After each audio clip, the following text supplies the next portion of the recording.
Watch this, I'm gonna turn this phone into a playable shaker. Check it out.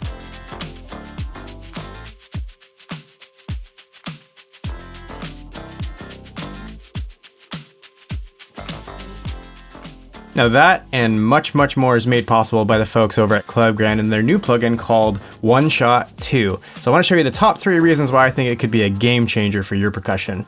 Let's jump into it.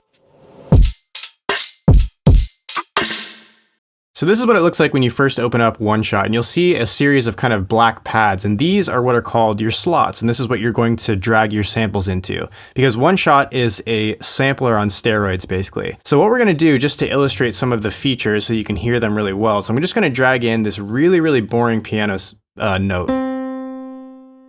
Okay, so if I just drag this into one of the slots, what we're going to do is we're going to say that this is a one shot. Okay, this is just a simple one shot that we're going to activate with our keyboard here. So if I press C2, if you look on the bottom here, you'll see that the sample that I dragged in is set to C2 here. We can just play it as we would normally. One of my favorite parts about this plugin is that we can take a very simple sound like this and we can quickly add in humanizing elements to it to add in all kinds of variations to prevent it from being boring. So the way that we're going to do that is I'm going to head down to the bottom of the plugin, and this is where we can edit our trigger settings. Okay, so if I click here, this goes into the trigger settings, and the section that I want you to focus on right now is this section, the humanize section. So if I increase this by about 50%, we're starting to add in some gain variation and some pitch variation to about 50%. And maybe we can activate the filter here at the bottom. You can see this is grayed out. So once I activate the filter here, and we can put on a low pass filter here. And then now this has been activated, so I can change this to 50% as well to start adding in some variation. And I just want you to take a listen to what this sounds like now.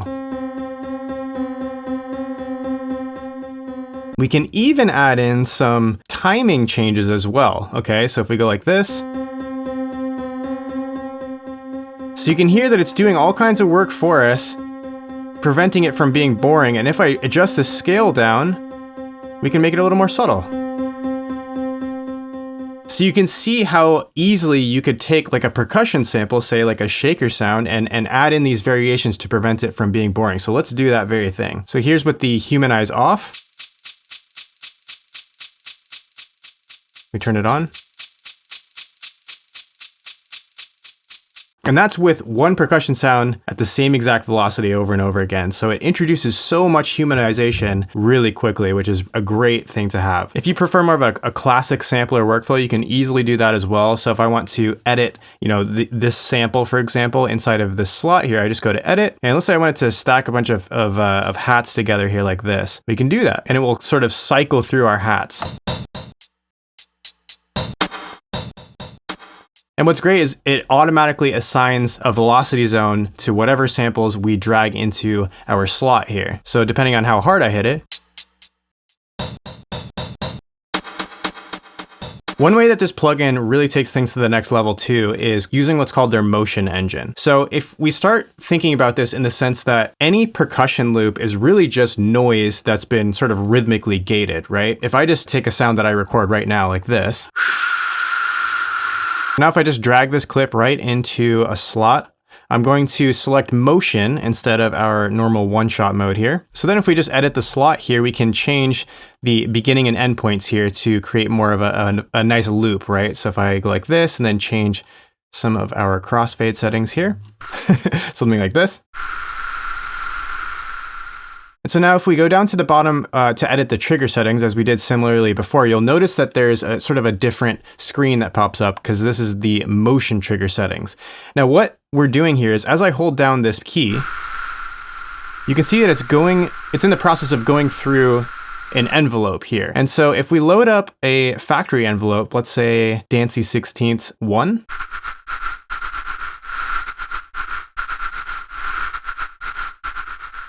all of a sudden we have a really cool sort of perk loop that we can use for, adding in some sauce to our existing drum loop. But where this plugin really shines is that instead of thinking about this as just, adding rhythmic envelopes to noise, what we can actually do is use this as a trigger a velocity trigger for a different set of samples, okay? So if we load up one of their motion presets, so if I go to load here, and then I go to percussion, for example, we go to one of these shaker hits here, maybe this one. And then if we go to our slot edit section, we can see that as I hold this note down, it's actually fading between the different samples based on the velocity that gets triggered with that envelope that we created. So this engine is a really sophisticated way of using velocity to trigger a different sample in a given set to create a sense of realism. And a very classic way that you might hear this is with brushes on a snare. Okay, so if we select snare brushing and we go to our trigger settings,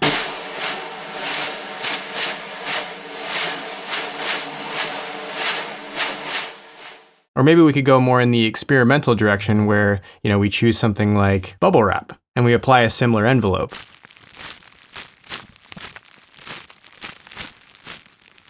You can see you have so much fun with this, and it really does sound realistic. And finally, as promised, I'm going to show you how to set up the motion controller app on your phone and sync it up with this plugin so you can actually shake your phone and use it like a real shaker, which is pretty cool. So the first thing that we'll do is download the motion controller app by Klevgrand. And you'll notice that after you download it, there'll be a big green square in the center that says not connected, because we need to set it up a little bit in our computer first. So what we need to do is go to our audio MIDI setup here. And when you plug in your phone directly, which is exactly how they recommend you do it so you can minimize the latency, although there is a Bluetooth option as well. Once you plug in your phone, you'll see your phone pop up as an input here, and you just need to hit enable. And this allows you to use that accelerometer inside of your phone to actually sync up with the app here. And if you go back to the app here, you'll notice that it says hold to play in the center, which means that it's ready to go. It's ready to send some input. Now there's two important things to note. The first one is you need to make sure that on the top right, you're sending the correct note to your DAW. Okay, so depending on which trigger you're using for which slot, in my case, I'm using C2. I want to make sure that C2 is the note that I'm sending all of the MIDI information to. And crucially, we need to be working in a motion slot instead of just a one shot slot. Okay, so when you drag in your sample, it'll give you an option between the two. Make sure that it's on motion or you're using one of the motion presets. And you'll know that it's a motion preset because it'll have kind of a waveform looking thing here instead of just a color. And so now if we go down to the bottom and go to that motion trigger setting, what we're going to do is change the sync mode from direct to external. And so now if I hold to play here, you'll notice that it's starting to send some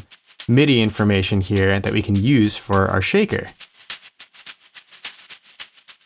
So if you're the type of producer who likes this kind of workflow, the round robin workflow, and who can appreciate more realistic percussion loops, this is the plugin that you want to use, especially because you can do so much in just one plugin window. So let me know if you have any questions about OneShot2. I'm more than happy to answer them. And until next time, happy music making. We'll see you in the next video. Take care. Peace.